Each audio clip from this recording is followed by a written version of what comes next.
मनोज कुमार जी। मुख्यमंत्री जी धन्यवाद।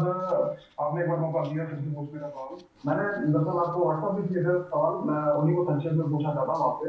एक तो सर जो कल मुख्यमंत्री बाल सेवा योजना आपने शुरू की है, ऐसे प्रदेश में कोई आंकड़ा आया था कि कितने बच्चे हैं जो पहली और दूसरी लहर के दौरान अनाथ हुए हैं, उनकी संख्या क्या है, और क्या अगर कोई बच्चा अगर उसका मामला पिता में से किसी एक की मृत्यु हुई है तो भी क्या उसको ये लाभ मिलेगा? और ये कैसे डिसाइड करेंगे सर कि हालांकि आपने जिक्र किया कि कमाने वाले की अगर मृत्यु होती है तो।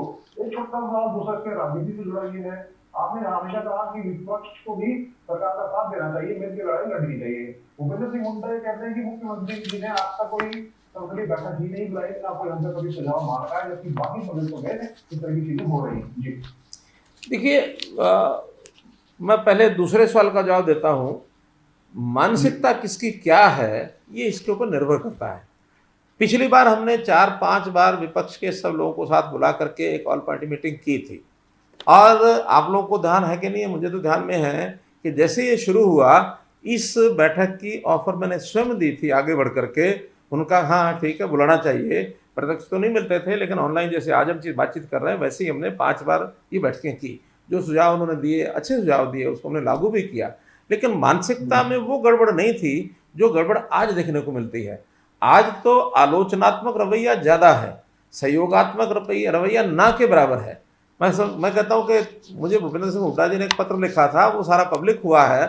मैं तो उस पत्र को पढ़ करके और उस पत्र का जवाब देने का भी मुझे लगा कि इसका जवाब ही नहीं देना चाहिए, मैंने उसको इग्नोर ही कर दिया।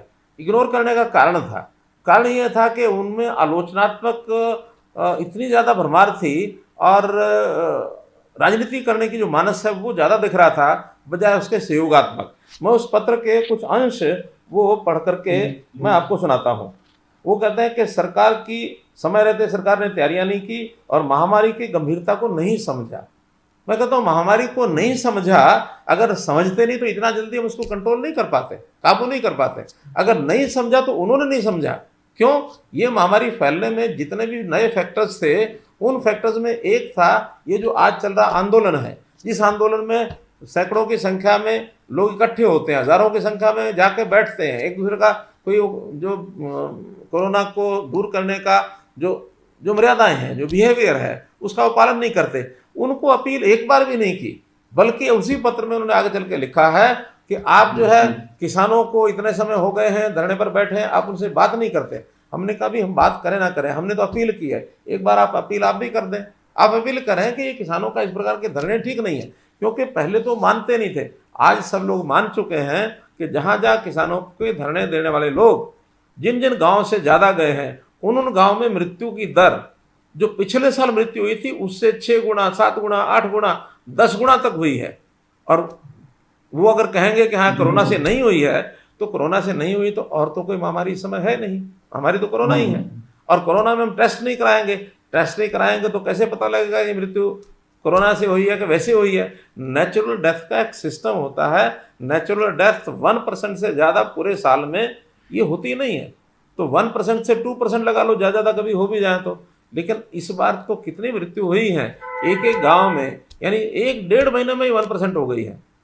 तो इसलिए और इसको लेकर शायद आपने कोई आखिरी रिपोर्ट भी तैयार की है सर, हमने इसको लेकर एक विस्तृत खबर भी की है, बहुत विस्तार से हमने बताया उसके बारे हाँ में। बिल्कुल हमने अब उसके बाद वो कहते हैं कि किसानों के आंदोलन के कारण से किसानों से कोविड-19 के प्रोटोकॉल और लॉकडाउन के अनुशासन की अपेक्षा नहीं की जा सकती। यानी इतना बड़ा आंदोलन का विषय हो गया कि कोविड से बड़ा खतरनाक है क्या वो? कोविड का खतरा ये सबसे ज्यादा है। और वो अपने पत्र में लिखते हैं कि किसानों से अपेक्षा ही मत करो, ये किसानों को कहो ही मत। यानी जिस चीज में फंडामेंटल उनके हमारी सोच में अंतर है, तो उनको बैठक में बुला के करेंगे क्या? तो इसलिए वो केवल एक इन चीज़ों को लेकर के कि इस समय में सिवाय राजनीति करने के उनके पास और कोई विषय नहीं है। तो हम लोग चाहते हैं कि वो लोग तो पहले ही लाइन में लिखते हैं कि आपके पास नेतृत्व नहीं है, आपके पास सोच नहीं है, आप कुछ कर नहीं सकते हैं। सरकार उन जिम्मेवारियों का निर्वहन करने में विफल रही है। अगर वो मुझे बुलाने से पहले मुझे रहेंगे आप तो विफल हैं, तो फिर मुझे आपको बुला करके अपनी सफलता का कारण आपको तो नहीं बुलाना। सफल होना तो मुझे अपने आप ही होना है। मुझे आपसे ये सीख लेनी कि मैं सफल कैसे होऊंगा। आपसे ज़्यादा बढ़िया सरकार तो हम चला रहे हैं, पिछली बार भी चलाई, आज भी चला रहे हैं। और मैं ये कहता हूं कि अगर इसी प्रकार से वो चलते रहे तो 2029 तक तो बिल्कुल सपना ही ना ले दोबारा आने का। 2029 तक तो यही सरकार चलेगी। आज लोग जले भुने बैठे हैं उनके कामों से, उनके व्यक्तित्व से, उनके भाषणों से, कि किस प्रकार का यानी चाहे उनका केंद्रीय नेतृत्व हो कांग्रेस का, चाहे इनका प्रदेश नेतृत्व हो, जैसे देश विरोधी और प्रदेश विरोधी जितने भाषण कार्यकलाप करते हैं, तो उसमें उनको अपने गिरबान में झांकना चाहिए कि हम क्या बोलते हैं।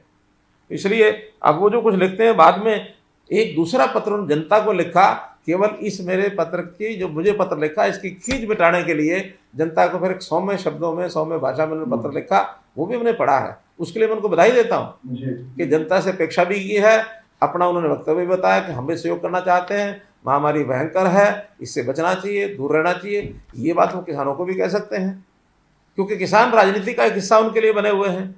यानी सारा किसान नहीं है, पूरे किसानों में हमने विश्लेषण कराया है, एक मुट्ठी भर लोग जो किसान नेता इस नाते से बने हुए हैं, केवल उनकी अगुवाई करते हैं और उस नाते से उनको भड़काते हैं, और वो एक मृग मृच्छका में बैठे हैं कि शायद हमारी गाड़ी इस आंदोलन को सपोर्ट करके पार हो जाएगी।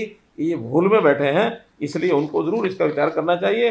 और जहाँ तक पारदर्शिता की बात है, वो कहते हैं पारदर्शिता, जितनी पारदर्शिता हम बरत रहे हैं, आज जितने खुल करके मैं आपसे बात कर रहा हूँ, कभी उन्होंने खुल के बात की? कभी नहीं की।